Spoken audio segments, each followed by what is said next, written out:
সমালোচনা যেন পিছুই ছাড়ছে না ডক্টর মোহাম্মদ ইউনূসের। গেল ৭২ ঘন্টা যাবৎ ডক্টর মোহাম্মদ ইউনূসের একটা বক্তব্যকে কেন্দ্র করে তোলপাড় চলছে বিএনপির রাজনৈতিক অঙ্গনে বা সুশীল সমাজ অথবা যারা নির্বাচনমুখী জনগণ আছেন তারা বিষয়গুলো নিয়ে সর্বোচ্চ লেভেলে সমালোচনা করছেন। আপনাদের খেয়াল থাকার কথা, ঈদের ঠিক আগের দিন ডক্টর মোহাম্মদ ইউনূস তিনি একটা বক্তব্য দিয়েছিলেন, দীর্ঘ চূড়া বক্তব্য, প্রায় ৪০ মিনিটের।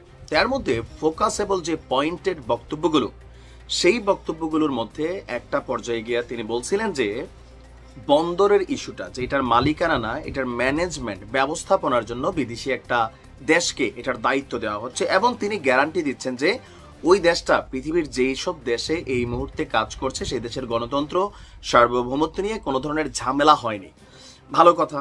এর পরের অংশে তিনি যখন বললেন যারা এই বন্দরের বিরুদ্ধে গুজব ছড়াচ্ছে অথবা এটাকে বাস্তবায়ন হতে দিতে চাচ্ছে না বা একটা ন্যারেটিভ তৈরি করছে তাদেরকে প্রতিহত